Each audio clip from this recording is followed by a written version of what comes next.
The legendary game called Magical Explorer is a tactical simulator where players alternate between school life and dungeon exploration. They create characters, customize weapons, aim to become the best alchemists in town, and enjoy great freedom within the game, which is known for its extensive content. A man works on his computer, focused on completing routes and leveling up in a game. He also plans to update a spreadsheet with his data. For him, playing AeroJ on the monitor is always a pleasure. He looks at the mirror, surprised and shocked by something he sees in his reflection. It seems something inside him has changed, or he realized something unexpected about himself. He realizes that the reflection in the mirror is truly him, with the earrings that identify him as Takioito, someone from the MX group. To confirm, he pinches himself, realizing he is not dreaming. He observes the surrounding environment and thinks this world is that of Magical Explorer, similar to his old world. Meanwhile, he notices something unexpected outside the window, catching his attention. From the top of the house, he watches a normal scene from the Magical Explorer world. A woman with elf ears walks a dog, while an elf and two children smile nearby. The landscape and inhabitants look familiar to him.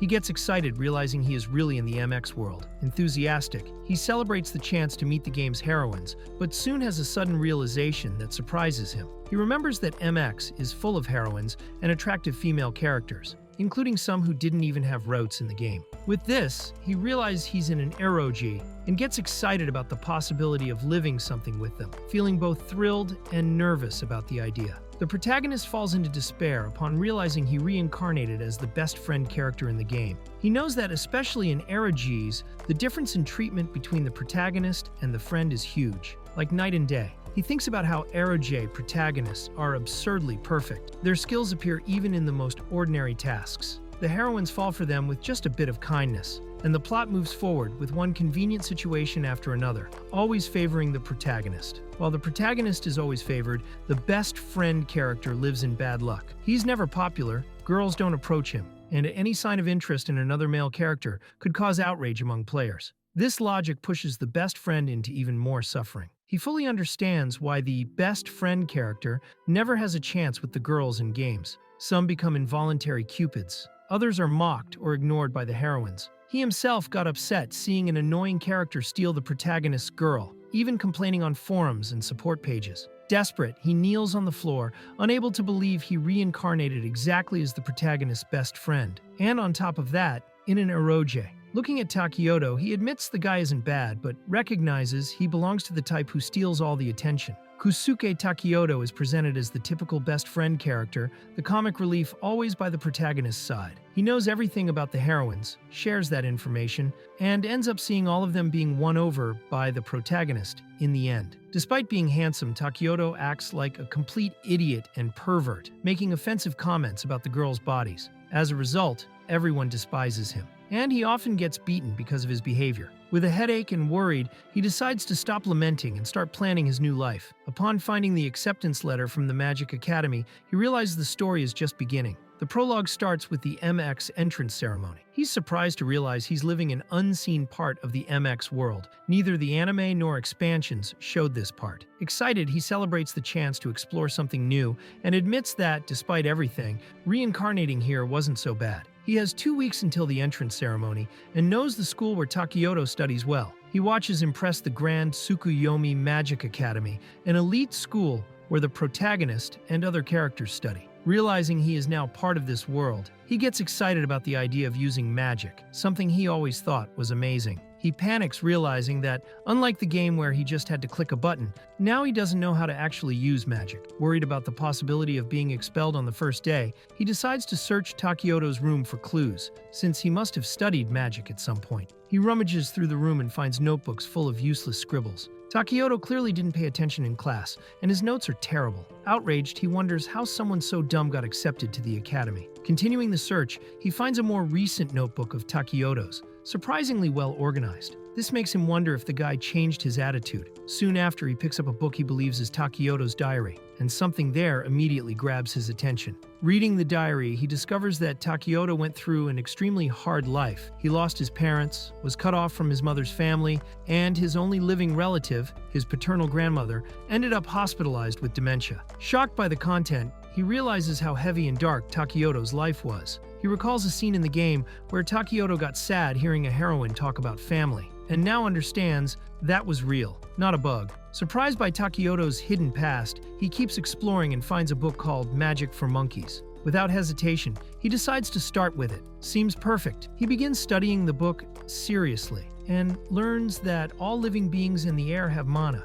and it's this mana that gives rise to magic. He also understands that the difference between ordinary people and mages is in the amount of mana they possess. With this, he finally grasps the basics of how magic works. He decides to try something simple and concentrates. Soon he feels a strange sensation, like tickling. It's the mana reacting. Opening his hand, he manages to generate light, proving he finally succeeded in using magic. Excited, he celebrates realizing he can really use magic. Even though it's just a light spell, the most basic, he's amazed to be able to activate and deactivate it freely. Everything is still unknown to him, but this new power is incredible and thrilling. He remembers that MX has various types of magic: offensive, defensive, healing, support, and even bizarre ones like meme and sexy magic. Even as the best friend character, he notices Takeyoto had a unique advantage, a mana reservoir much bigger than others. With effort, he believes he can leave the unlucky role and become someone with real potential. He recalls that MX focused on dungeons and that,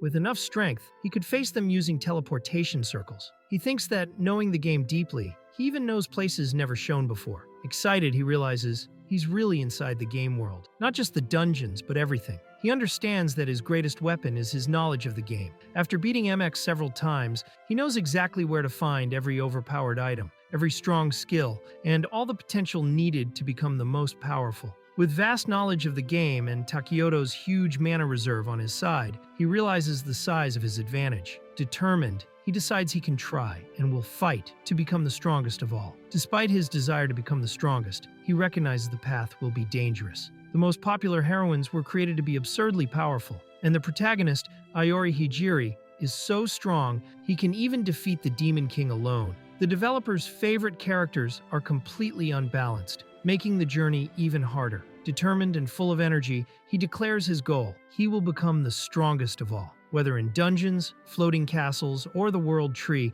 he promises to explore everything and follow his own path without limits. Excited with the 2 weeks before the entrance ceremony, he remembers a worrying detail: the school tuition. Considering Takeyoto's diary, he realizes he probably doesn't have enough money. Before he can think of a solution, someone rings the doorbell, and when he opens the door, he's shocked by who he sees. Opening the door, he's in shock to see none other than Marino Hanamura, the director of Tsukuyomi Magic Academy, standing right in front of him. She greets him calmly, while he can hardly believe a character from Mexico is here in person. Surprised, he tries to understand why the director of Tsukuyomi Magic Academy came to see him personally. Confirming his name as Kusuke Takeyoto, she invites him with a smile to go out to eat together. Something totally unexpected. He's completely surprised to realize he's facing Marino Hanamura, an influential figure in the magic world and director of Tsukuyomi Magic Academy. In the game, she only appeared occasionally to give advice to the protagonist, so meeting her so early and in person is something he never expected. Marino apologizes for showing up out of nowhere,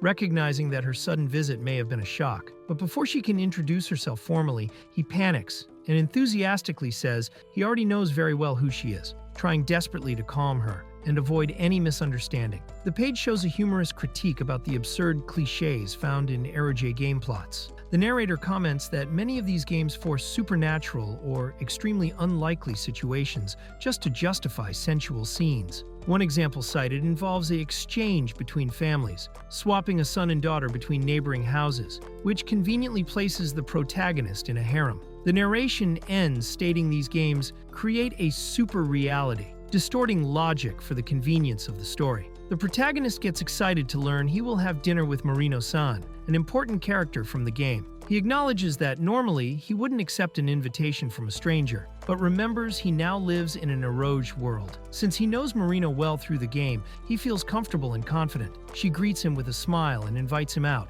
ending with a light and lively atmosphere of expectation. Marino apologizes for only managing to reserve the best available restaurant, which shocks the protagonist. After all, the place is extremely luxurious. He thinks rich people really are from another world. The dish served seems to cost the equivalent of a whole month's expenses, but he pretends to be used to it and thanks her excitedly, while Marino responds with a satisfied smile. Takeyoto tries the meat and is completely blown away by the flavor. He feels an explosion of taste he never imagined experiencing in his life, highlighting the carefully prepared sauce and the meat's juices. He thinks an ordinary worker would never have access to something like this. Marino, finding it funny, smiles and says he really is a silly boy. After seeing how excited Takeoto was, Marino decides to eat too. She eagerly allows herself, still impressed by the quality of the food. While she tastes the dish, Takeoto gets distracted, enchanted by her appearance, especially her eyelashes and perfume, finding her extremely sexy. Marino tries the food and is delighted, praising the flavor enthusiastically. Takeoto watches her reaction and thinks how hard it is to believe she has an adult son,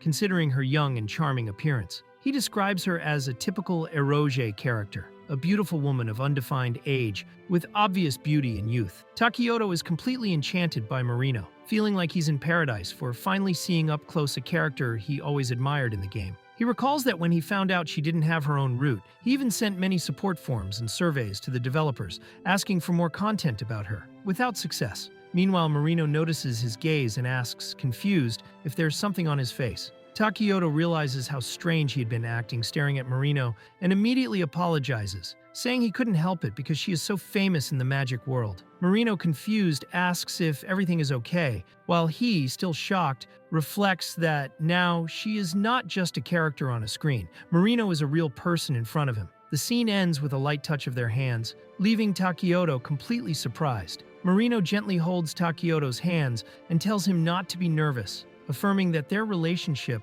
will become much closer from now on. Takeoto, surprised and embarrassed, can only think about how incredibly soft her hands are. Marino looks seriously at Takeoto, firmly holds his hands, and states directly, "I have taken you in as my son." Takeoto goes into shock upon discovering that Marino is his relative on his mother's side. She says his mother and she were cousins, and, after learning about the tragedy he went through, decided to take him in as family. Even without warning him, she wanted to be by his side as soon as possible. With teary eyes, Marino apologizes, and Takeoto, surprised by this unexpected new plot, thanks her with a smile, recognizing she is still as kind as she was in the game. Marino invites Takeoto to live with her and her daughter, since the house is close to Tsukuyomi Magic Academy and has extra rooms. She says her daughter also accepted the arrangement and asks him not to be shy. Takeoto is surprised by the proposal and recalls that, in the game, he lived in the dorm next to the protagonist, which makes this change a big difference from the original story. The protagonist mentions that Marino's daughter is famous on her own.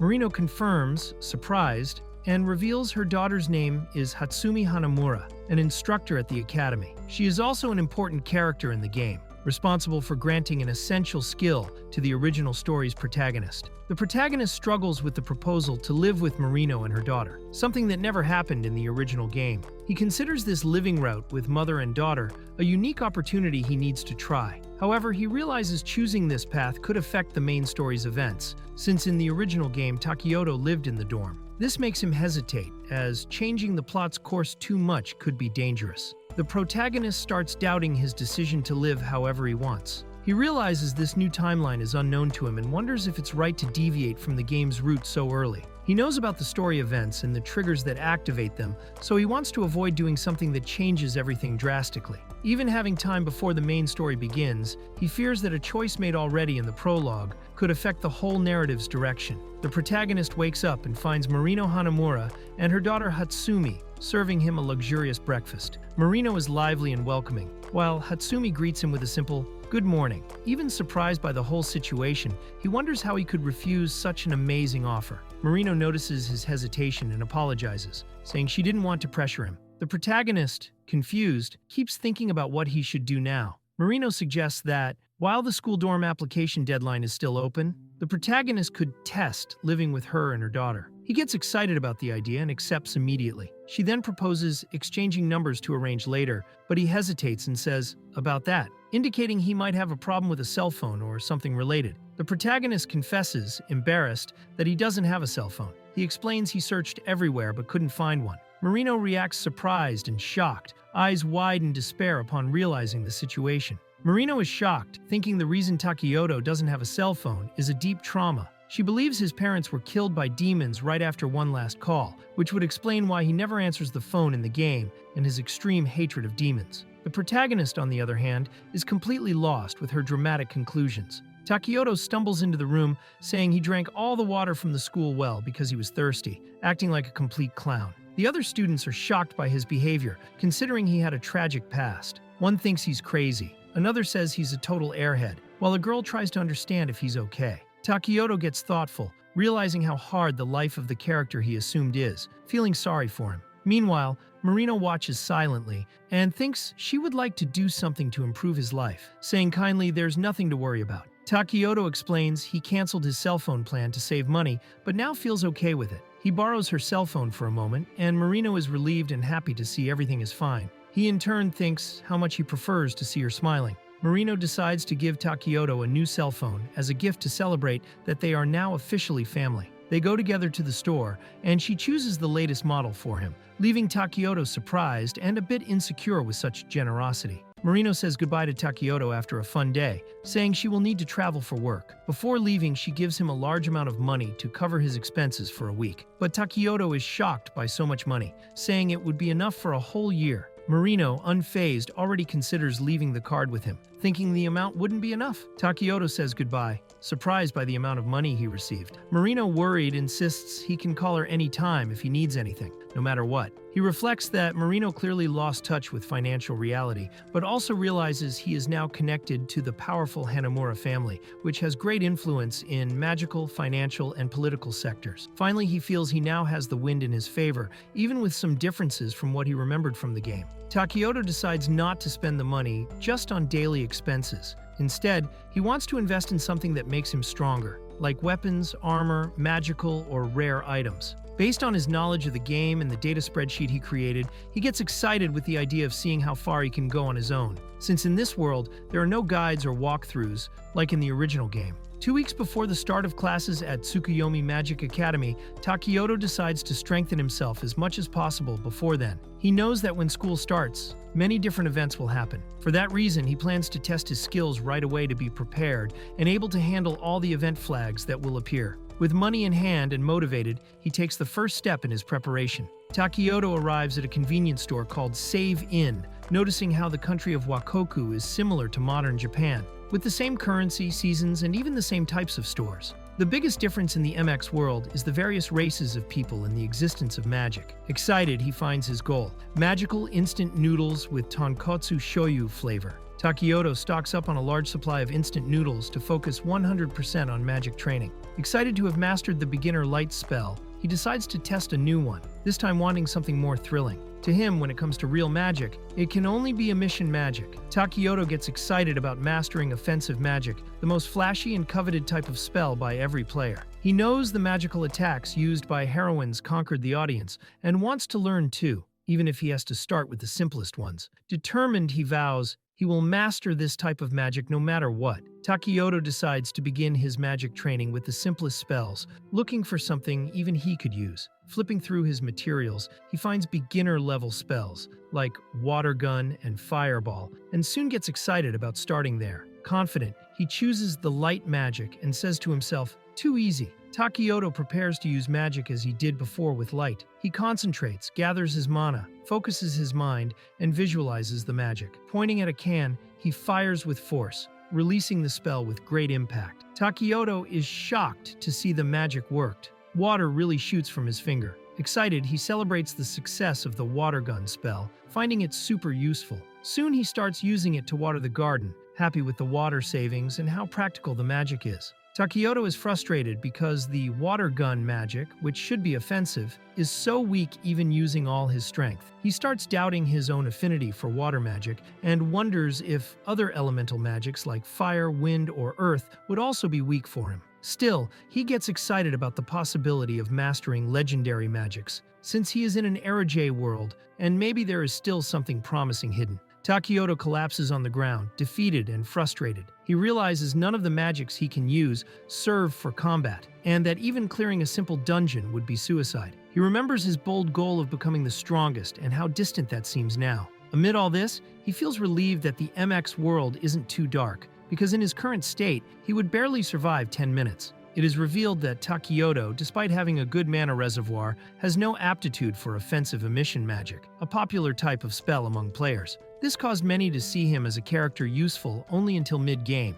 However, there was a specific way to use his powers that, if mastered by someone experienced in MX, could unlock his true potential. Even though it's a complicated case, there was a loophole for him to grow. Takeyoto remembers an essential item of his character, the long red stole. In the game, it was made of a special material that facilitated mana flow, being an important part of his character sheet in the limited edition. He concludes that, to take advantage of Takeyoto's strengths in the real world, he will need that stole. Takeyoto decides to look for the magical fabric needed to make his stole, since it would be hard to find a ready-made one in the ideal size. He starts searching for mana fabric, but soon despairs, seeing the absurd prices. Even with all the money Marino-san gave him, it wouldn't be enough. Still, he finds a more affordable alternative made with spider silk, red and perfect for what he needs. Finally, something he can afford. Takeyoto buys 2 units of the magical fabric, impressed with the fast delivery. It would arrive in just 1 hour. While waiting, he decides to review the book Magic for Monkeys and discovers there are 2 ways to strengthen mana,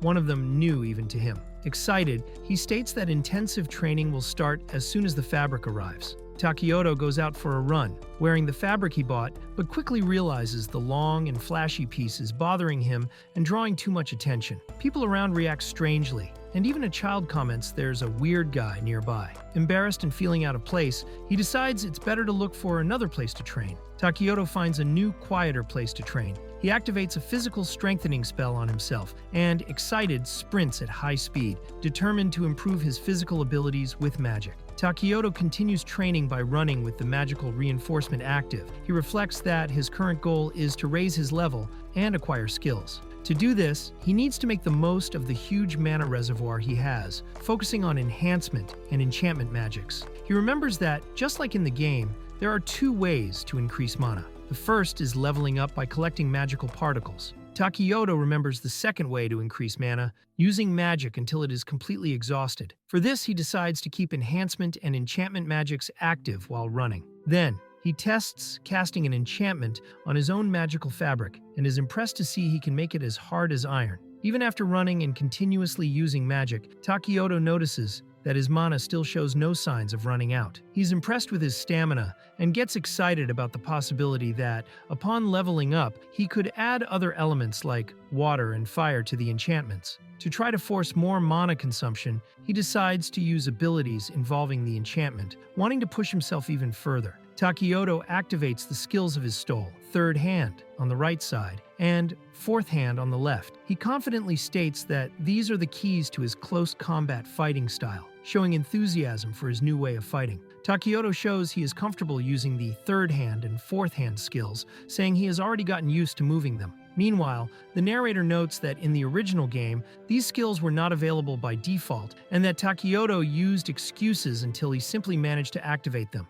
Takeyoto continues his training, determined to master the new abilities as soon as possible. He hopes to achieve this even before moving into the Hanamura family house. After 5 hours of running non-stop and using enhancement magic, Takeyoto is surprised to realize he hasn't even come close to exhausting his mana. Even by making the training harder, his energy seemed endless, which leaves him confused and lost in a distant field. Takeyoto realizes that training without knowing his mana limit is totally inefficient. He concludes he needs a magical item to check his statistics, including even the hidden attributes. While eating and reading, he accepts that he will have to start from scratch to properly evolve. Takeyoto discovers that, besides general levels, there are hidden stats like constitution, magic, resistance, stealth, and more. Despite so many advances, he gets frustrated that magic is still a poorly documented field. Determined, he concludes he needs to talk to someone who really uses magic in practice, and he knows exactly who to look for. Takeyoto reveals that Marino-san is a specialist among specialists, famous for having defeated a rank S monster single-handedly. He admits he couldn't ask for a better magic teacher, although he also seems nervous about it. Takeyoto freaks out just thinking about asking Marino for lessons, calling her the Witch of Tsukuyomi. He finds the idea absurd and is sure she must be way too busy. In the end, he decides to keep training on his own, but ends up burning himself with magic shortly afterward. Takeyoto realizes that even after days of training, he is stagnating. He feels like he is just repeating movements, and that alone, he won't get much further. Frustrated, he thinks that without the strength to use the game knowledge, he is still far from becoming the strongest. To make things worse, he drops his expensive magical equipment, dirtying everything. Takeyoto finally meets Marino-san, who came running after sensing a large amount of mana nearby. She congratulates him for practicing magic, showing pride and enthusiasm, while he feels surprised and relieved by her arrival. Taking advantage of the moment and seeing Marino-san smiling and available, Takeyoto musters courage and kneels strongly on the ground, shouting desperately, "Please, stay with me." The scene completely surprises Marino, who goes into shock at his sudden intense declaration. Marino is shocked by Takeyoto's sudden declaration and panics for a moment, mistakenly thinking he is confessing romantically, but he quickly clarifies he only wanted her to help with magical training. Marino, relieved, accepts with a warm smile and says she would be happy to help, reminding him they are now family. Takeyoto thanks her excitedly, while she lightly scolds him for being so formal. Takeyoto explains to Marino that he is training to freely move his stole while running, without letting it touch the ground, and also keeps his enchantment magic active, even when not training. Marino is surprised to learn he can maintain the spell for 10 straight hours, and that this doesn't even drain his mana. He comments that his goal is to keep the enchantment for 24 hours, and Marino, impressed, reacts with admiration at his magical stamina. Marino praises Takeyoto's idea of keeping the stole constantly enchanted, saying this has many uses and can help increase mana quantity. Takeyoto is happy to know the book's information was correct. When Marino asks to touch the stole, he enthusiastically allows it. She observes closely, and as she approaches, her heart starts racing, showing she's getting nervous about the situation. When touching Takeyoto's enchanted stole, Marino receives an intense mana shock, surprised at how powerful the enchantment is. Even being an experienced mage, she admits that his magical power and enchantments may even surpass hers. Takeyoto, in turn, is shocked by the compliment, not believing he could be better than her. Still, he internally recognizes that if he wants to be the strongest, he will have to surpass people like Marino. Takeyoto has an extraordinary mana reserve, more than double that of the heroines who constantly cast powerful spells. This attribute is the most important to him, and every action he performs consumes mana. That's why his training often leaves him breathless. To improve control, he asks Marino to watch while he moves his enchanted stoles during the run, wanting to know if he is doing it right. Marino agrees and prepares to watch. Takeyoto begins his run, releasing the enchanted stoles with precision and speed. He moves them with force and control, making curves, attacks, and quick movements, while keeping the enchantment active. Marino watches with surprise and admiration, clearly impressed by his skill. Marino notes that Takeyoto has been running for quite some time, and suggests he try turning the stole into a shield. He reflects that, despite training intensely, he might be too rigid and not varying enough. At the same time, he realizes there are still many possibilities with his skills and feels excited about exploring new uses for magic. Takeyoto transforms his stole into a fan-shaped shield. Marino watches and comments that shields can have various shapes, asking if he visualized a specific structure when creating his. Takeyoto is surprised by the question, indicating he acted more on instinct than planning. Marino tests Takeyoto's shield with a strong attack and easily knocks it down. She explains that the fan shape doesn't withstand repeated impacts in the same spot and doesn't disperse force well. To improve, she guides Takeyoto to imagine a detailed shield with a shape that can deflect and soften impacts. He understands and starts focusing on that. Takeyoto successfully forms a new shield, this time with a curved shape ideal for deflecting impacts. Marino praises the result and says that shape will be useful in combat. He happily celebrates, thanking her for the help, and realizes that this type of shield is similar to those he always saw in games, made to disperse attack impact. Takeyoto confirms excitedly that the third hand and fourth hand abilities are not normal offensive skills. He explains they are versatile skills. When mastered, they can both split stones and become shields as strong as steel. Takeyoto says he will become even stronger, and Marino jokingly replies that he is a hardworking guy. She states that with his abilities, clearing even the lowest levels of the Academy's dungeon would be no problem. Despite this, Takeyoto gets nervous when she mentions he will be able to choose good team members once classes start. He doesn't know how to handle that and realizes he will have to prepare for it too. A carriage stops in front of a luxurious mansion. Inside the hall, a butler respectfully approaches a young woman named Princess Ludy, informing her that travel preparations are complete. He offers himself at her disposal, to which Ludy responds with a simple and elegant "thank you," demonstrating class and formality. Princess Ludy gets out of the bathtub and walks calmly through the hall, while a button is pressed to silence the surrounding sounds. Two maids approach to help her dress, wrapping her body with delicacy and professionalism. The scene transitions to the finishing touches, with Ludy being adorned with an elegant dress and jewelry, showing the care and respect dedicated to her position. Princess Ludivine, now dressed and ready, contemplates the horizon from the top of her balcony, saying that the time has finally come. She walks elegantly accompanied by her ladies and is received with respect by everyone in the castle. Her official presentation is highlighted. Second Princess of the Trèfle Empire, Ludivine Marie-Ange de la Trèfle. Upon noticing someone familiar, she gets excited and calls for Clarisse with a warm smile, revealing her kind and close side despite nobility. Ludivine holds the hands of her loyal companion and says she has nothing to fear with her around, placing full trust. The maid, Clarisse, responds with a smile, saying it will be a pleasure to protect her. Meanwhile, the imposing armor and shield are shown next to the princess's luggage, and an oath is made. No matter what happens, I swear I will protect her. Ludivine, confident and serene, just watches with a slight smile. Ludivine Marie-Ange de la Trèfle, nicknamed Ludy, is presented as one of the main heroines of the game, even featured on the cover, which shows her importance and favoritism among the developers. Usually a sign she is a powerful character. She is the second daughter of the Emperor of Trèfle, coming from elven lands. Ludivine was known for her coldness and verbal abuse, generating the so-called Ludy syndrome among players. She treated the protagonist, Takioto, like trash and was harsh with men in general. Still, her popularity among eroge players was immense. The reason? Once someone gained her trust, she became extremely caring and devoted, creating a striking contrast with her initial personality. Takioto finishes organizing his things and prepares for the move, excited about the week before classes start. He says he sent everything he needed in advance and is ready for the new phase. Marino-san arrives to pick him up by car, and he expresses his excitement about living together, even if just for a trial period. During the trip, she suggests a detour, promising he will love it. Takioto is amazed upon arriving in the city, impressed by the quantity and quality of magical items and rare weapons for sale, like mithril, orichalcum, and high-he irokane. He had never seen all of it so up close before. Marino explains that the city houses both the Magic Academy and the airport, so it has a much larger variety than other places. She then asks if there is any weapon he would like to test, and he becomes thoughtful upon the question. The most popular option in the game was to turn Takioto into a real defensive wall, using 4 shields with the third hand and fourth hand abilities. However, despite the effectiveness as a tank, Takioto feels this isn't fun and wants to fight with everything he has. The problem is he doesn't have powerful weapons like other characters, which becomes a big disadvantage in offensive combat. As the game progresses to the middle,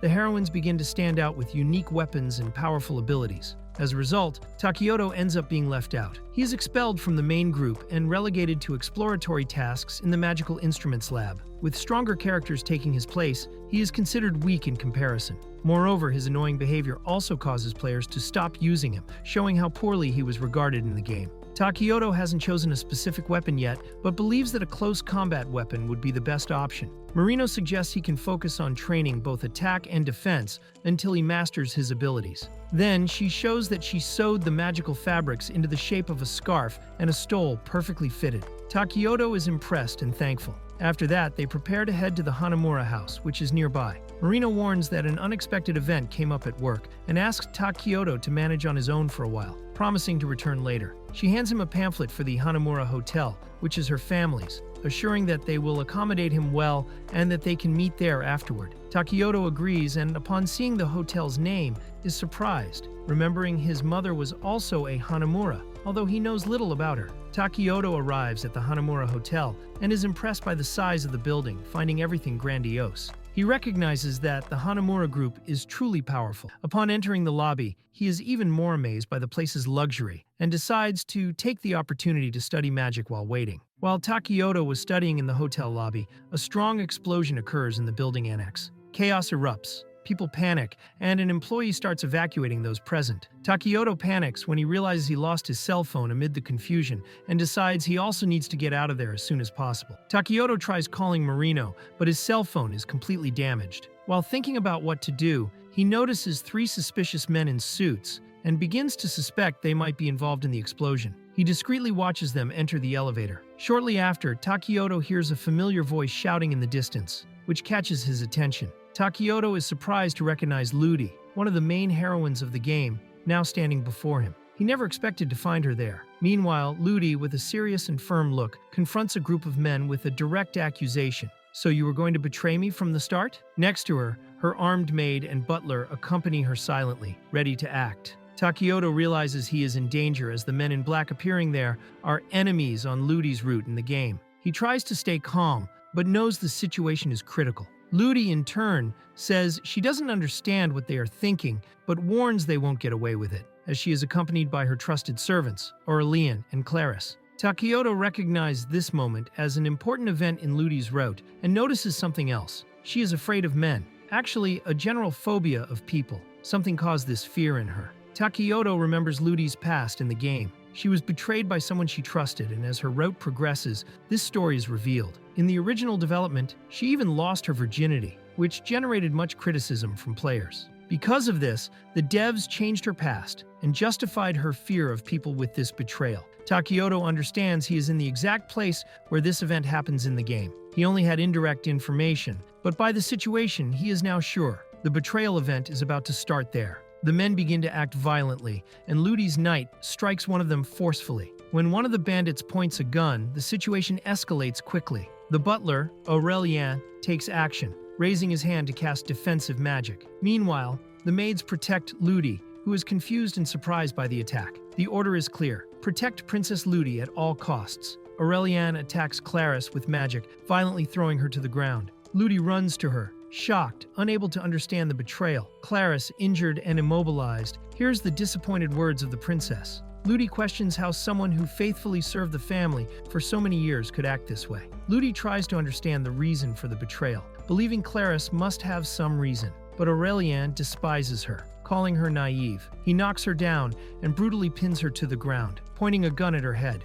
ready to kill. Ludy is immobilized while Aurelian reveals his cruel intentions, saying it wouldn't be fun to just kill her. Surrounded, she falls into despair, unable to believe what is happening, crying for help while pressed to the ground by him and his accomplices. At the moment of greatest despair, Ludy is saved by a surprise attack that knocks down one of the captors. A hooded man appears using reinforcement magic, defeating the enemies swiftly. Aurelian recognizes the type of magic, but cannot identify the intruder. Ludy is protected while the attackers, shocked, shoot trying to stop the unknown man. Takeo appears hooded and calms Ludy, assuring he will not hurt her. He covers the injured Claris and decides to intervene instead of Marino, who would normally save Ludy at this point in the story. Unable to contact her, Takeo declares he will do everything in his power to protect the heroine he loves. Ludy trembles after the shock of what she went through. Takeo notices she is not well and decides to protect her. When the enemies order the death of the three, he activates the skills Third Hand and Fourth Hand, creating spinning barriers to buy time.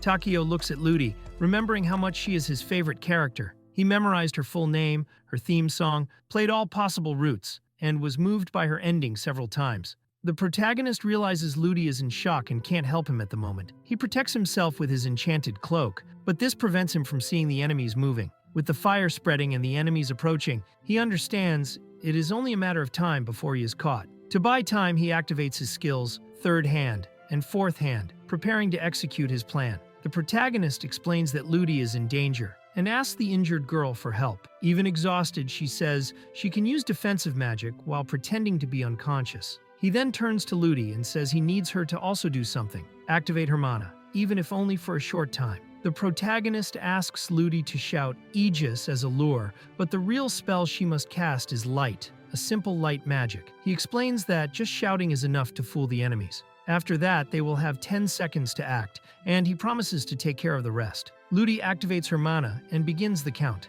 At the exact moment, she casts the light magic, surprising the enemies. The confusion allows the protagonist to shout now and move into action, taking advantage of the opponent's disorientation. Ludy shouts Aegis and activates the defense magic while the protagonist advances carrying her. The magical shield blocks enemy attacks, creating an opening. The men in black notice the escape and shout to focus on Trefle, ignoring the boy who is fleeing. The protagonist realizes the enemies are focused only on Ludy and decides to use this to his advantage. He moves quickly to attack them by surprise. Responding to the plan, Ludy shouts Light and casts a light magic that blinds the enemies. With that, the protagonist sees his chance and rushes in the middle of the chaos. The protagonist takes advantage of the light magic effect and charges the enemies, hitting several with force. Even with the enemies trying to react, he activates enchantments and hardening on his arm to increase his power. With a final direct and powerful blow, he knocks down the enemy leader, ending the fight with a decisive attack. The protagonist takes down the entire enemy group at once, and the cloth he used as part of the plan slowly falls while he remains firm. Ludy cheers and he finishes by binding everyone with immobilization magic, completely ending the threat. The protagonist confirms the enemies are completely immobilized, ensuring the safety of the place. Ludy approaches, surprised he defeated them all alone, and thanks him emotionally for saving her. He feels shy hearing this and thinks about how cute she is. Marino runs to Kosuke relieved, saying she heard about the hotel attack and is happy he is okay. He apologizes for worrying her, and she asks him not to act so recklessly again. Kosuke discovers that Ludy, the girl he saved, is the daughter of the Emperor of Trefle, and that she will study at the same school as him. Marino says Ludy and her maid want to formally introduce themselves. Kosuke pretends to be surprised but gets nervous, thinking they will ask him to take responsibility for what happened. Ludy and Claris formally thank Kosuke for saving them, but he gets all flustered trying to apologize for what happened. Ludy, smiling intimidatingly, teases by asking if what he did was unintentional.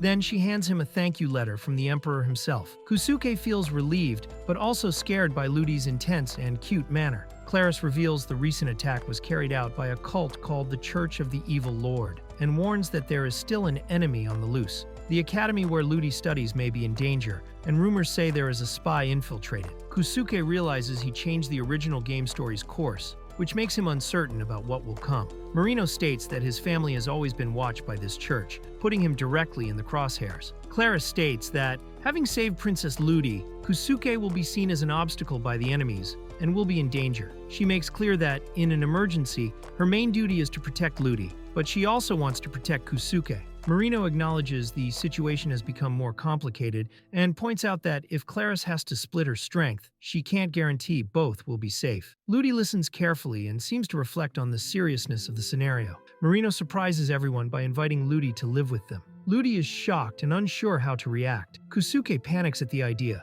while Claris gets excited about the possibility. Marino keeps a confident smile, making it clear she will check the idea with Kosuke's father. Kosuke panics at the idea of living under the same roof as Ludy, but Marino assures it will be the best way to protect both. She says she will be present along with Hatsumi, which calms Claris. Claris and Marino reveal they already know each other, which surprises Kosuke. Claris comments she owes Hatsumi her basic understanding of magic. Ludy informs that she spoke with her father, and he was honored to accept the offered help. Marino celebrates the news enthusiastically. Everyone agrees that Ludy and Claris will join the group a few days before classes start. Kosuke thinks that, in the game, Ludy appeared later because of this same event, but now, with everything happening differently, they will be able to start together at school. Kosuke is excited to be living with Ludy and her maid, but Marino warns the three to get along, with no malice involved. While walking together, he realizes he doesn't know to what extent the changes in the world are caused by his actions. Several important characters and heroines are appearing earlier than expected, along with plots and events he never saw in the game,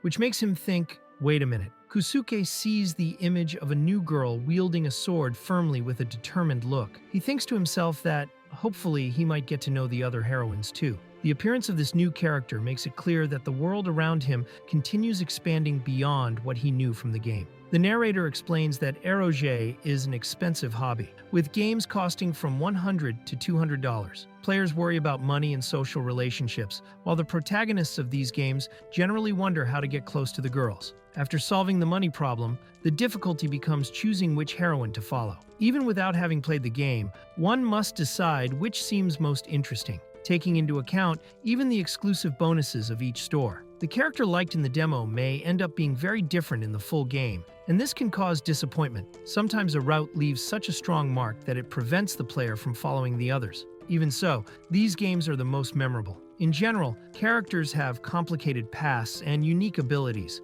like Kosuke Takioto, who is one of those special cases. Kosuke tries to adapt to the new living situation, but the atmosphere between him and Hatsumi is tense. Even though he finds her incredibly beautiful, he can't understand what goes on in her mind. Hatsumi, who is an instructor at Tsukuyomi Magic Academy, remains silent while Kosuke tries to break the ice by introducing himself energetically. Kosuke tries to start a conversation, but Hatsumi remains completely silent, making the atmosphere unbearably tense. He realizes his energetic way doesn't match her personality at all, comparing the two to oil and water. The situation is so uncomfortable that he understands why in the game the character preferred living in the dorms. Even trying to lighten the mood with jokes, nothing works. The silence only increases the pressure in the air. Marino prepares a special dinner to welcome the new living arrangement in the house. Kusuke is enchanted by the food, visibly emotional. She tells everyone to eat as much as they want since there's plenty. The atmosphere changes completely, and the environment finally fills with warmth and joy from her gesture. Kusuke enthusiastically praises the food, saying it's the best he's ever tasted.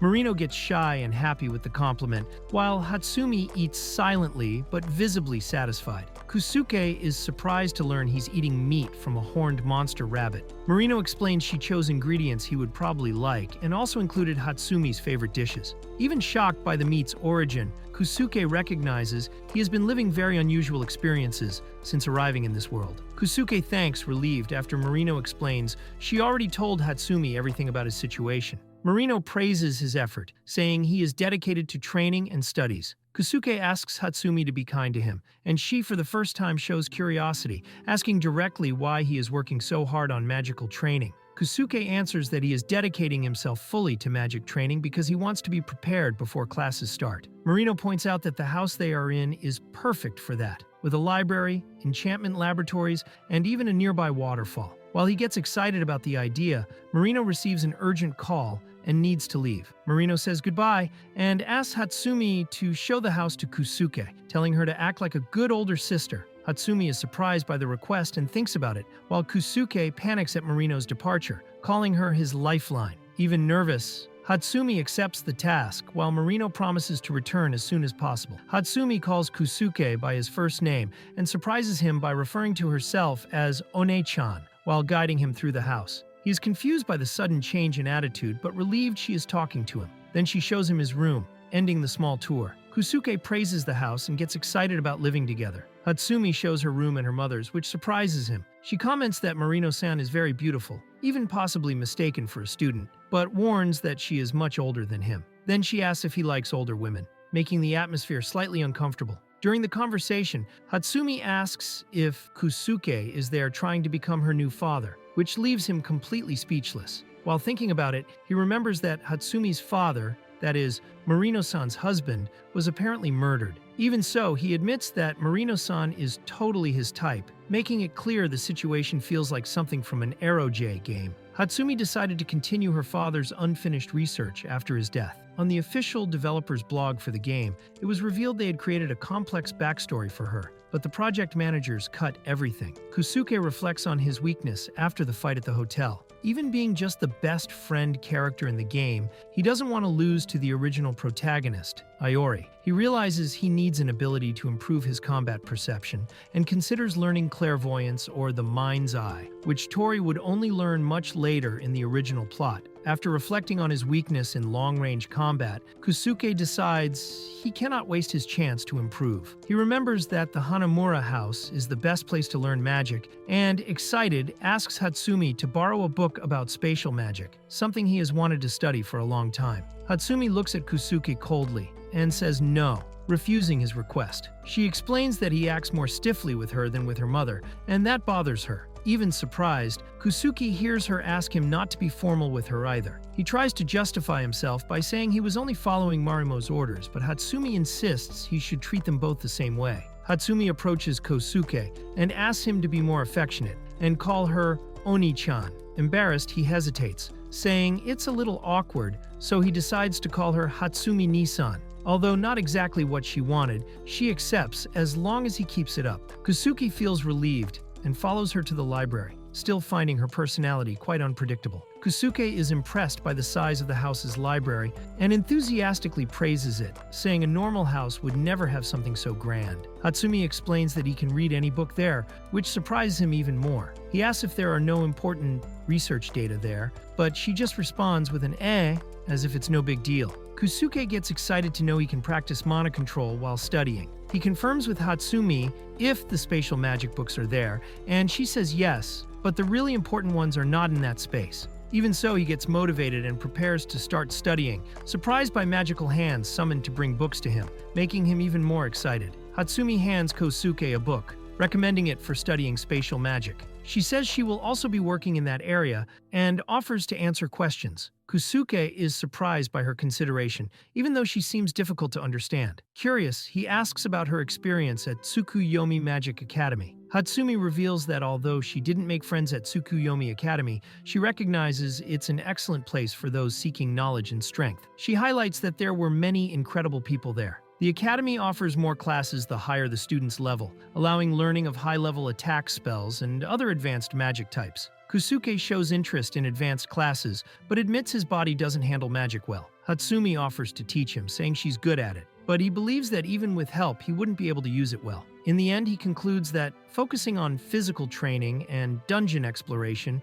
seems a better use of his time. Kusuke reflects that even before classes start, he's already practicing exactly what will be taught: physical preparation, mana strengthening, and ranged combat. To him, living with Hatsumi and Marimo is advantageous because he learns magic with a beautiful mother and daughter duo. Kusuke asks if he can visit the nearby waterfall. Hatsumi confirms that her mother gave permission to explore the area, so he leaves excited, saying he'll return at night. He also thinks that unlike the dorm in the game, here he can use the facilities without curfew, ideal for unlocking new areas. Kusuke runs excitedly toward the waterfall, remembering that in the game, a specific character took the protagonist there. Even not knowing if she'll be there, he can't contain his excitement. He recalls that this character was the one he trusted most in the game, the one he never removed from the team and used to defeat even the toughest bosses, the most important to him. Kusuke finally meets Yukina Mizumori at the waterfall. He's thrilled to see her there, as she was the heroine he most wanted to meet.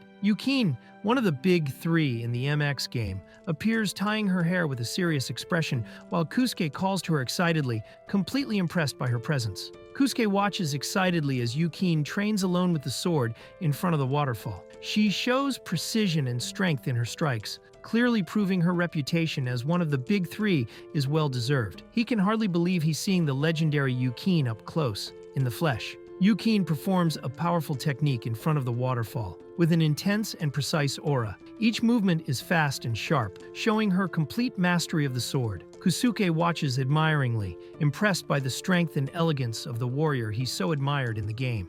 Yukina sheaths her sword gracefully after finishing the cut under the waterfall, letting the water flow normally again. With a calm look, she turns silently. Kusuke watches impressed but hesitates to approach. Even excited, her presence's weight makes him nervous, and he runs back with his heart pounding. Kusuke is completely impressed by Yukina's speed. He cannot keep up with her movements with the naginata, and admits no scene in the game compares to what he saw live. Fascinated, he wonders how she can fight like that, and dreams of reaching that level someday. Kusuke starts thinking about how to face such speed. He considers acting before the enemy, or turning his scarf into a giant shield. Even without a definite solution, he knows he needs to find another way to deal with this challenge. Kusuke is excited by the idea of training his reflexes using his scarf to react to the enemy's speed. He also realizes that improving his vision and acquiring new skills may be essential. Inspired by Yukina, he declares determinedly that he wants to get stronger as soon as possible. Kusuke returns home excited after training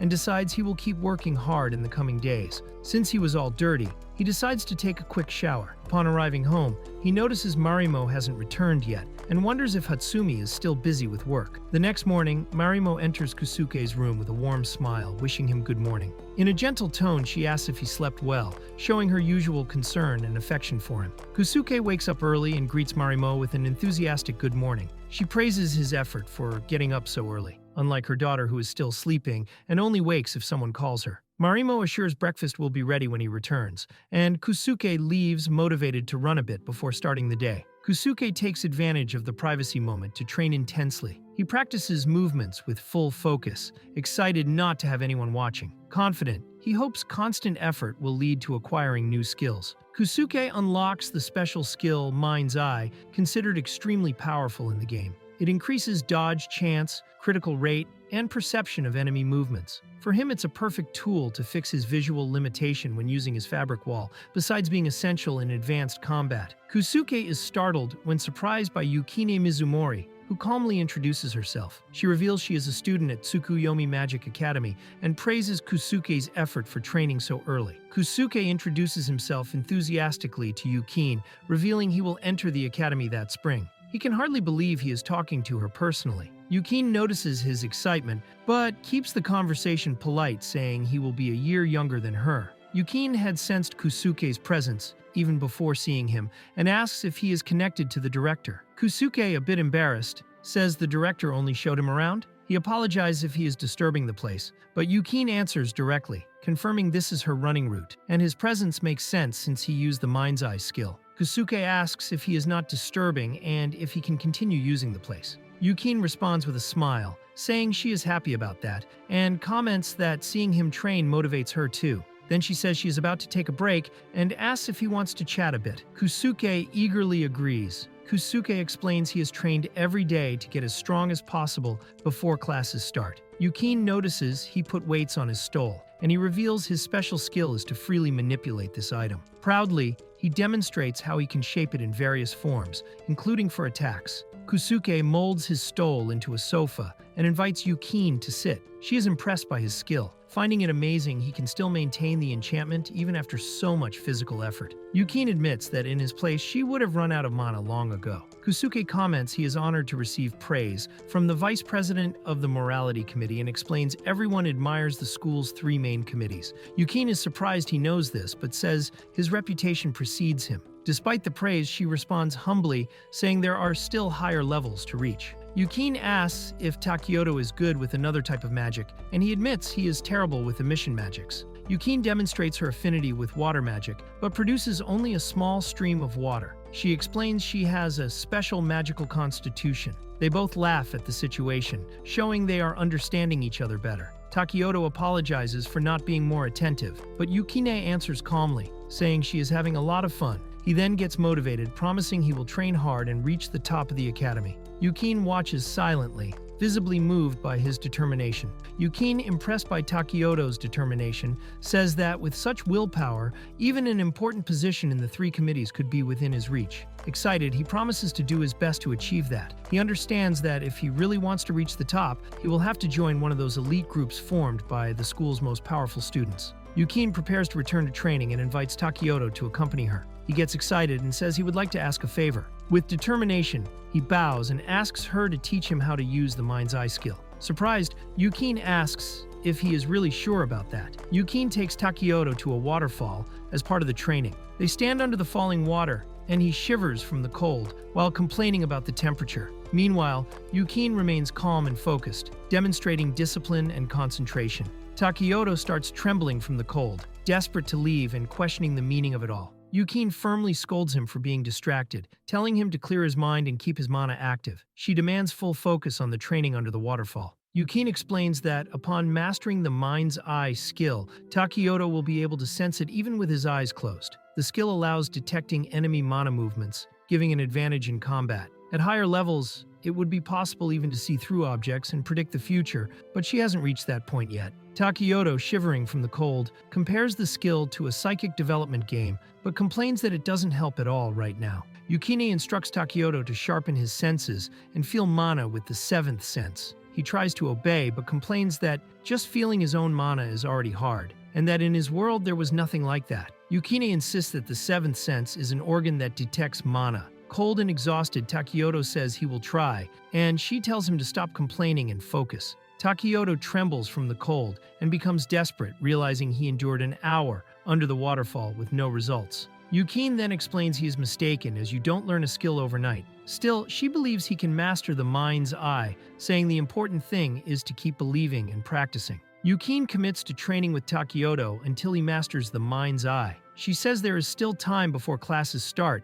and encourages him to be patient. She also reveals this training is part of her own progress, as she wants to reach the same level as her father, who could feel monsters' weak points just by touch. Takeyoto gets excited to know that the mind's eye allows detecting weak points and says he also wants to reach that level. Yukina smiles and confidently confirms. He remembers that in the game, this skill took 3 turns to learn, and believes that with Yukina's help, he should get it in a few days. When they say goodbye, he thanks her for the support, and she replies simply, "You did it." Takeyoto notices his cloak is very dirty, and complains about not having a spare. Regretting not buying more, he laments as he puts the cloak in the laundry. Then he takes a shower and comments that only erotic game protagonists and hopeless idiots would spy on someone in the bath. Next, he approaches a door, knocks, and asks if someone is inside. Kusuke arrives in the kitchen and praises the breakfast. The woman, still busy, asks him to wake Hatsumi. He agrees and goes upstairs, knocks on her door and calls,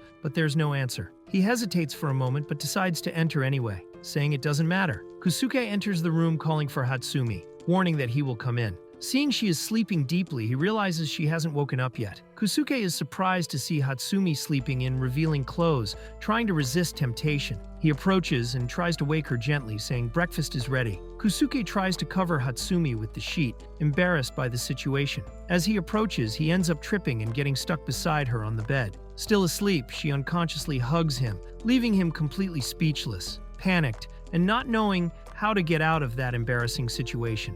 Not wanting to wake her, he tries to leave carefully, but the situation remains awkward. Looking closely at her face, he thinks how beautiful she is, which makes him even more nervous. The older sister goes upstairs worried about Kosuke and Hatsumi's delay. Upon entering the room, she finds an unexpected and misunderstood scene, making both panic. Kosuke desperately tries to explain, while she reacts embarrassed and scared. The older sister enters the room and misunderstands everything, thinking Kusuke and Hatsumi are romantically involved. She celebrates exaggeratedly, while Kusuke tries to explain desperately. Hatsumi remains deeply asleep, dreaming about her mother's food. Then the scene cuts to the house with a calm atmosphere after breakfast. After breakfast, the older sister asks if Kusuke is free. When he confirms, she asks for help with shopping. Kusuke agrees excitedly, but when he receives the list, he gets confused by something he sees on it. Kusuke finds the list excessive for just 3 people, even being a teenager with a big appetite. Then his sister reveals the reason. Ludy will be moving into their house and there will be a welcome party that night. Kusuke is surprised, while Yukina watches silently. While resting after shopping, Kusuke confirms surprised that Ludy really will move in. His sister thanks him for the help and warns the welcome party will be at night. She also decides to take advantage and make it Kusuke's welcome party too. Yukina takes notes attentively, and the sister comments that Claris, a martial arts master and great teacher, can help Kusuke a lot. He hopes it won't get awkward between them. Kusuke comments that besides Yukina's advice, he would like to hear more opinions about how to learn skills. Upon learning he met Yukina, his sister gets excited and suggests inviting her to the party. Kusuke explains she will help him train for a while. The sister already gets enthusiastic, saying she will put even more effort into the food, since Ludy and Claris are used to delicious dishes. Hatsumi says she also wants to do something to make Kosuke happy. Marimo immediately takes over the kitchen and asks Hatsumi to take care of the decorations. Then she calls Kosuke and whispers in his ear, asking him to keep an eye on Hatsumi all the time, without explaining why. During the car ride, the maid shows concern about Ludy living in the same house as a man, even with Hatsumi and Marino present. But Ludy reassures her, saying he's not a bad person, and reminds her he risked his life to save them. Ludy jokes that Claris worries too much. Shortly after, she sees large floating buildings through the window and comments that they are almost at their destination. They engage in combat with fast and precise strikes. The woman dominates the fight, attacking with agility and controlling the space around her. The man tries to react, but she remains steady and confident, advancing with accurate attacks that knock down her opponents. Takioto dodges a quick attack and receives a compliment. Another character comments that the strike hit the woman's chest, causing a surprise reaction from her. The tension rises between the fighters, who continue facing each other intensely. The woman wins the fight with a precise kick and stays confident. She offers water to Takioto, who is tired on the ground, while the other character complains about losing again. She says that those with a strong goal are more resilient. Takioto thanks her and hopes to improve soon. She says she wants to get stronger and won't let him get ahead of her. He replies that he won't give up either. He thinks she is already facing the same problems as in the main story and wants to trigger her awakening event, no matter the cost. They talk about how time passes quickly. He mentions hearing that the Clover Princess will move to the Hanamura house today, and that he needs to help there. She replies that she will attend the welcome party at night. They say goodbye,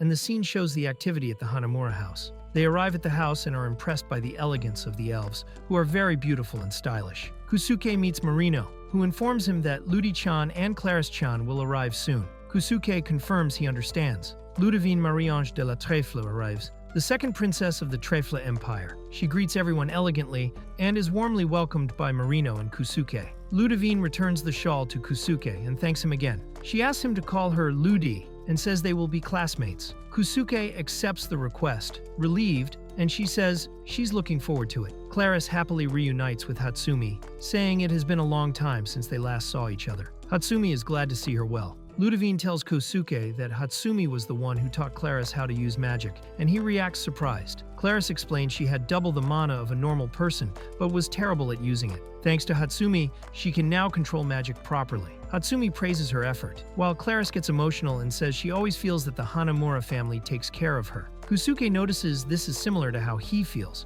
The bodyguard thanks them for the prepared room and delivers the king's message, while being reassured not to worry. Ludivine is encouraged to feel at home and relax. Soon after, everyone decides to take a break for tea. The carriers announce they have finished their work and say goodbye, returning to the Empire. While everyone takes a tea break, Claris stays behind to organize the things they brought in the carriage. Kusuke finds this strange and offers to help since there is a lot to arrange. Claris accepts, surprised and happy with the gesture. Kusuke insists on helping Claris to get to know the house better too, but she gets nervous and tries to refuse. He picks up a box labeled "Handle with Care" and asks what's inside. Claris becomes extremely embarrassed to reveal it contains her underwear, saying she couldn't ask a man to deal with that. Kusuke is shocked to realize he was carrying Claris's underwear. She decides to take the box herself, embarrassed, while he assures her he won't look and tries to calm her down, saying it's all right. Claris apologizes for the embarrassment. Awkwardly, Kusuke thinks about what he's carrying, Claris's underwear, and starts sweating nervously.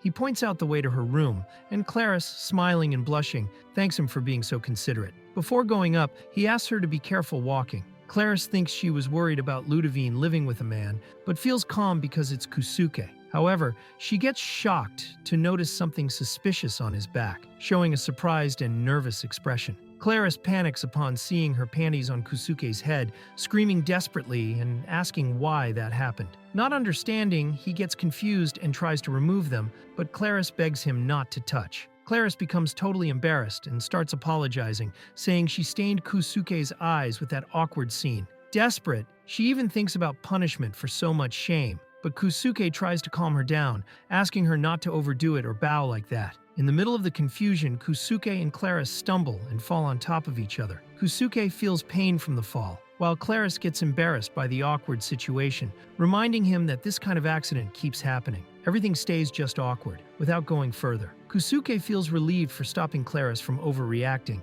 but she ends up fainting in the process. While he tries to clean up the mess, Ludivine arrives worried, having heard the noise. Kusuke panics, realizing the stairs are full of scattered underwear, and thinks no one can see that scene. Kusuke covers up by saying they only lost a step and that everything is fine now, trying to calm Ludivine. Claris, still confused, doesn't remember well what happened. Kusuke breathes relieved for managing to handle the situation, while Claris apologizes for worrying everyone. A new visitor arrives at the house, bringing a gift for the celebration and thanking for the invitation. Marino tells Kusuke that this must be Yukina, while everyone welcomes her happily, making the celebration atmosphere even livelier. Marino and Yukina greet everyone enthusiastically, saying how happy they are to have them there. Ludivine, Claris, and Kusuke thank them for the warm reception at the Hanamura house, smiling as the festive mood fills the place with joy. They arrive at the hall decorated for the welcome party. Yukina asks if she can help, but Marino tells her to just relax and enjoy. Claris introduces herself as Ludivine's maid, who cheerfully comments she will be a new student that year. Soon Marino announces that the food is ready, exciting everyone. Everyone is impressed to see the table full of dishes prepared by Marino. She invites the group to eat as much as they want, and Ludivine thanks her for the food, while everyone begins tasting the meal, praising how delicious everything looks. The guests are amazed tasting Marino's food, with surprised and happy expressions. Ludivine says it's even better than the chef's food in her kingdom, and Claris is impressed too. Marino feels very happy hearing the compliments, proud of her work. Claris praises Marino, saying that even though she's confident in her skills as a Trefla house servant, she has to admit she was outdone, especially by the incredible sauce of the dish. Marino is pleased and shows a special wine to accompany the meal, further charming the guests, who comment on the beautiful color of the drink. Marino serves the special wine, saying she saved it for an occasion like this, and assures there is juice for the younger ones. Claris is surprised to learn that Hatsumi, besides being good at magic, also cooks. Hatsumi, a bit shy, says she wanted to prepare something for the party as well. Kusuke mentions he's never tried Hatsumi's cooking, and Ludivine says she would love to taste it. Hatsumi is surprised and a little embarrassed, but quickly offers to help with whatever is needed, explaining that, although she is also a knight, she is still a servant and there to serve. Kusuke takes the opportunity to ask Claris if she has experience with swords, since she also teaches. He explains he wants to learn a technique, but thinks it will take a long time. Claris thinks for a moment, trying to remember a tip that might help. Claris explains that usually new skills appear when the desire for them reaches an extreme point, saying that was how it was for her too. Marino comments that this is even more relevant for Kusuke because of his special body. They end up comparing his situation awkwardly to that of a founding saint who also couldn't use long-range magic, which makes Ludovic find the similarity curious. Kusuke thinks he will have to be creative to become the strongest, using his abilities to his advantage. Claris explains that her fighting style changed completely after gaining certain skills. Before, she only used swords and bows, but after learning magic, she started fighting with a magic sword and shield spells. Kusuke admits he hasn't decided which weapon he wants as his main one yet. Claris explains that acquiring several skills opens many possibilities and will be very useful. She offers to give advice and even lessons, making Kusuke happy and relieved to have her and Yukina's support. Marino and Claris have fun drinking together, with Claris visibly embarrassed and happy. Kusuke tries to warn them they've had enough to drink, but Marino decides to open another bottle, exciting the group. To make the mood even more relaxed, she suggests a fun game for everyone to play and strengthen their bonds. Marino, already a bit tipsy from the wine, decides everyone will play the King's Game, excitedly raising the sticks. Kusuke gets nervous, realizing how altered she is, while Ludovic and Hatsumi, curious, ask what exactly this game is. Kusuke explains that the King's Game is a party game where everyone must obey the king's command, making Ludovic a little scared because it sounds more like a punishment. Marino becomes the first king and orders whoever draws number 1 to give her a shoulder massage, which relieves Ludovic since it's nothing embarrassing. Kusuke draws stick number 1 and ends up massaging Marino's shoulders, who is very pleased, saying he hit the right spot. He thinks the real winner was her. Soon Marino encourages the group for another round of the game, and Kusuke just wants to avoid becoming king next time. Kusuke draws the king's stick and gets nervous, remembering that the usual commands in the game are the most embarrassing. Pressured to make it exciting, he chooses a standard command, but regrets it as Ludovic, holding his stick, announces that number 3 will have to take off a piece of clothing, shocking everyone. Claris, completely drunk, stands up shouting she will take all her clothes off for Ludovic's sake, willing to do anything. Right after, she gets embarrassed, saying that, as a woman, she feels a bit reluctant, while Kusuke can only think she's totally out of her mind because of the alcohol. Marino offers Yukina to stay the night, but she decides to return home, thanking her for the offer. Kusuke offers to accompany her. Meanwhile, Ludovic and Claris comment on how fun the party was and start talking about cleaning up. At that moment, Hatsumi catches everyone's attention, interrupting their departure. Hatsumi appears, saying she finished cooking and wants everyone to try her dish before the party ends. The problem is that the food glows strangely, scaring the group. Kusuke, with a tense face, tries to politely refuse while wondering what that fluorescent thing might be. A large yacht cuts through the waters at night, passing under a lit bridge while fireworks explode in the sky, creating an impressive and festive scene. The image conveys a grand moment, like the peak of a luxurious celebration. Kusuke is shocked, trying to endure after tasting Hatsumi's strange dish. Marino yells for everyone to hold firm. In the end, the group celebrates that Ludovic managed to eat without problems. But Kusuke is so dizzy, he says he even saw the city lights and decides to lie down, drawing concerned and amused comments from the others. Claris trains Kusuke with sword and shield, surprising Marino and Kusuke himself, who praises her strength. Marino comments, impressed, on his talent despite it being his first time wielding a sword, and Claris smiles, saying he really has a knack for it. Kusuke gets excited thinking about exploring dungeons to get stronger, while Marino and Claris explain he will need to wait for classes to start to get permission. They emphasize that mastering the basics and gaining endurance is essential for growth, making Kusuke even more eager to begin. Kusuke nostalgically remembers expansions and special dungeons from the game he used to play, including April Fool's events and exclusive shop bonus dungeons, recognizing how some were difficult and even feeling sorry for the heroines involved. Kusuke recalls with frustration having to buy the same game 5 times because of an annoying system where each store sold only one exclusive edition. He even got digital and special versions straight from the developer, realizing no amount of money was enough to keep up with all those purchases. Kusuke remembers the nightmare of dealing with exclusive shop bonuses, which came in many forms: body pillows, tapestries, autographed cards, posters, postcards, special audios, and more. He even laughs alone, recalling the mistake of buying everything expecting a delay, only to see the items released normally, turning the stress into a strangely nostalgic memory. Kusuke excitedly says that after mastering mana strengthening,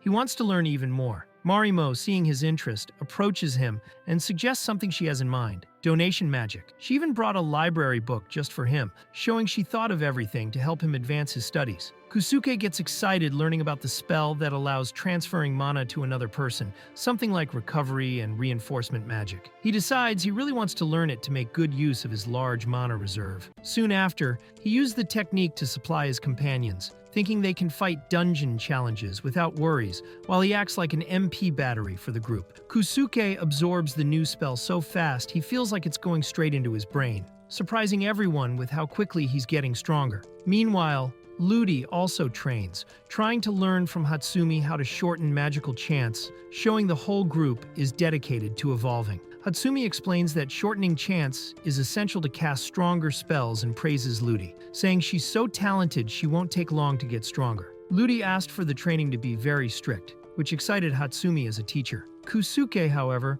wonders if Ludy will hold up, knowing Hatsumi's training can be pretty harsh. Ludy is completely exhausted and panting, lying on the ground after the intense training. She starts crying quietly, thinking she never imagined Hatsumi's training would be so tough. Ludy is completely drained on the sofa, saying she can't even get up because her mana is almost completely drained. She asks Kusuke for help, who worries seeing her condition. While thinking what to do, he remembers the donation magic that can transfer mana. Ludy, visibly uncomfortable and sweating, says she would like to take a bath because she feels all sticky. Kusuke excitedly explains that using donation magic, Ludy's mana will recover, and he will also increase his magic level, meaning killing two birds with one stone. He admits he recently learned the spell. Ludy is surprised he knows that kind of magic. Then Kusuke recalls trying to use it on Claris, but isn't sure if it really worked, since Claris started trembling and acting strange, swearing she won't falter. Ludy says that since Marino and Hatsumi are busy and Claris is away, Kusuke is the only one she can trust at that moment. She agrees to help him practice the spell. Kusuke explains he needs to make direct skin contact to send mana, so he gets shy and asks where he can touch.